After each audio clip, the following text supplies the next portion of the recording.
請各位老師同學面向旗杆，繼續保持肅立。升旗隊現在進場，現在出旗。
升國旗，奏唱國歌。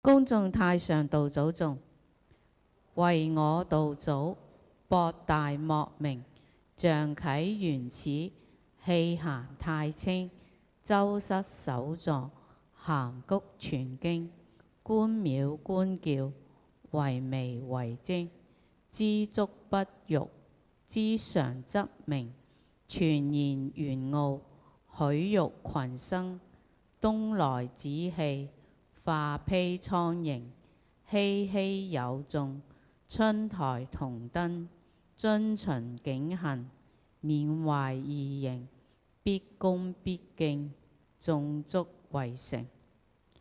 齊向太上道祖聖像行拱手禮。請將手部置於胸前，右手握拳，左手抱住右手，左手大拇指收入右手手掌中。鞠躬，鞠躬，再鞠躬。唱校歌，請 3A 蘇志韻同學。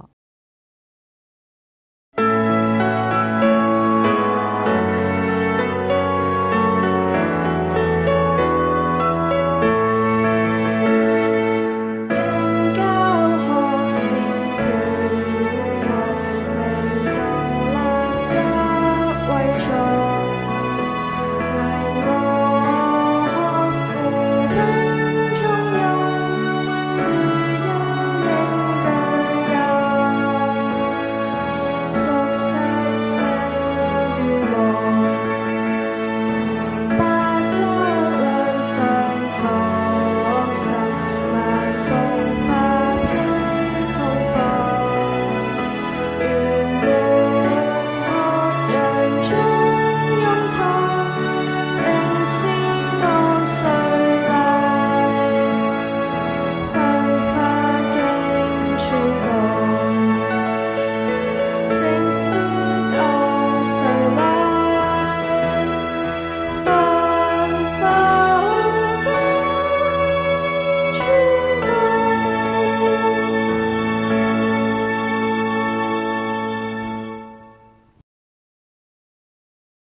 好，咁我首先提醒大家，陣間喺典禮嘅時候唔好拍掌。OK， 好。校長、各位老師、各位同學午安。1937年12月13日，侵華日軍佔領南京。南京大屠殺發生至今已經係第88個年頭。然而，大屠殺同埋日本侵華對於我哋中國人，特別係幸存者所造成嘅傷痛同埋記憶係永不磨滅嘅。今日嘅週會，等我哋一齊透過悼念嘅儀式，一齊深切悼念喺南京大屠殺同埋抗日戰爭中慘遭日軍屠殺嘅死難同胞，以及保衛中國人民同埋國土獻出生命嘅抗日先烈。我哋而家首先有請6D 班嘅莊欣怡同學，佢會為我哋作國旗下嘅講話。校長、各位老師、各位同學，大家好，我係 6D 班莊欣怡。唔知大家知唔知聽日係咩日子呢？聽日係南京大屠殺發生嘅第88週年，同時係第12個南京大屠殺死難者國家公祭日。跟住落嚟，想花少少時間同大家了解下南京大屠殺呢件歷史慘劇。日本1937年這7.7事變發動全面嘅侵華戰爭。1937年12月13日，日軍佔領南京之後，持續屠殺中國人6個星期。喺南京市內發生咗不計其數嘅殺人、強暴、搶掠等暴行，古都南京遭受咗空前浩劫。南京大屠殺亦都成為咗20世紀極具代表性嘅戰爭暴行之一。短短6個星期，30萬同胞被殺，1/3嘅南京城被日軍縱火燒毀。1937年12月12日，根據東京日日新聞報導，2名日本侍衛軍官向井文明同埋野田毅喺南京進行殺人競賽，最後佢哋聲稱各自殺害逾100名中國人，而2個人亦都喺戰爭結束之後被送上軍事法庭，以濫殺戰俘同埋平民嘅罪名被定為戰犯，各處死刑。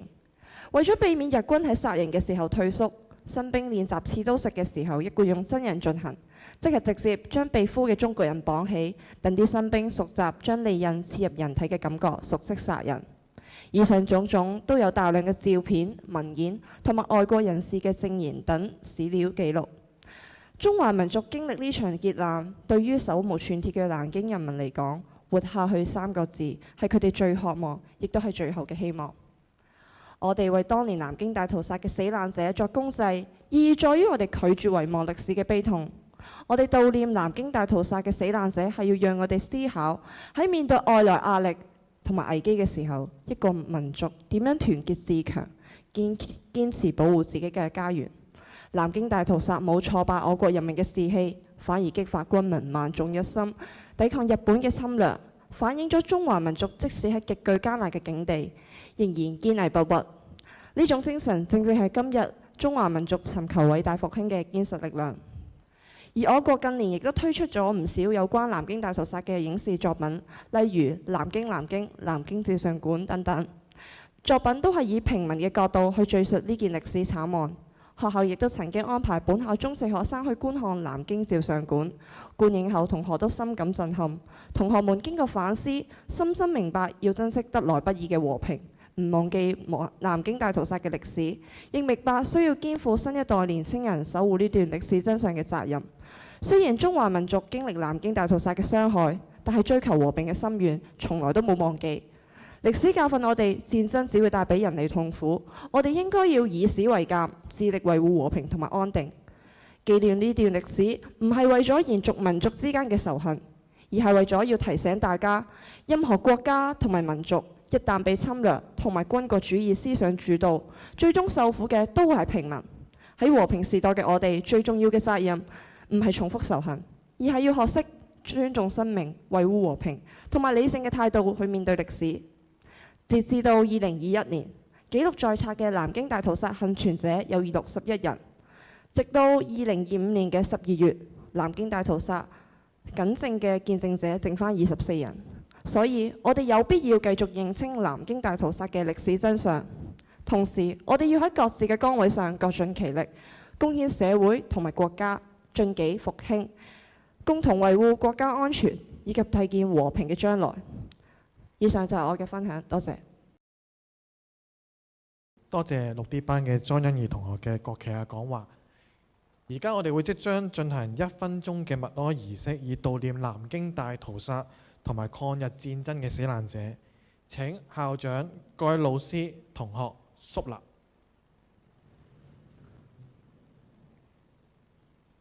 請大家現在保持肅靜，閉上眼睛，一同默哀。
默哀儀式結束，請各位可以坐低。而家我哋會即將進行獻花儀式，悼念南京大屠殺同埋抗日戰爭嘅死難者。而家我哋首先有請校長帶領各位老師到禮堂左側準備，而我哋都會今日會有總領袖生代表各位同學，學生會會長代表各位同學，同埋而家都有請每班派出2個班代表一齊去到我哋嘅禮堂左側排隊準備獻花。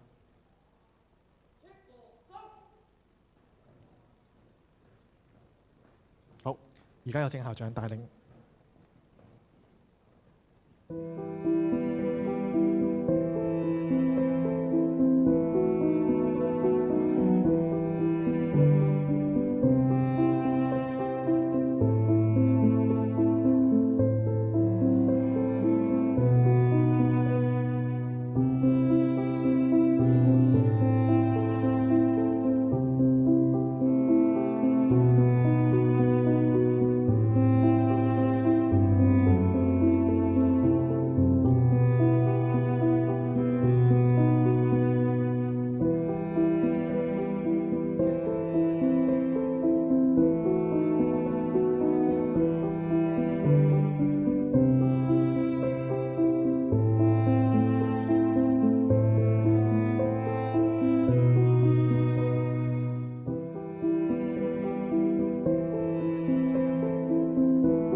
獻花儀式結束，好多謝各位。日本侵略者犯下嘅罪行鐵證如山，不容刪改。然而，我哋今日舉辦嘅活動就好似頭先我哋莊欣怡同學分享一樣，我哋唔係為咗延續我哋對日本嘅仇恨，我哋而係為咗喚醒世人對於和平嘅嚮往同埋堅守，好好珍惜我哋而家喺香港，我哋喺中國，我哋嘅不得來不易和平嘅時代。我哋一方面要銘記歷史，無忘國恥，同時亦都要以史為鑑，維護正義同埋良知。我哋希望各位同學可以喺今日嘅悼念活動了解咗南京大屠殺嘅歷史，我哋可以學識寬恕，放下仇恨，喺歷史中領悟和平嘅重要性，珍愛和平。而家我哋生活喺一個和平安樂嘅年代，我哋更加要深入認識國家，更加多認識我哋中華嘅文化，並且根據翻你哋自身嘅才能同埋潛能，好好裝備自己，未來為國家、為香港成為我哋嘅棟樑。所以我哋今日嘅南京大屠殺死難者國家公祭日升旗儀式同悼念活動到呢度結束。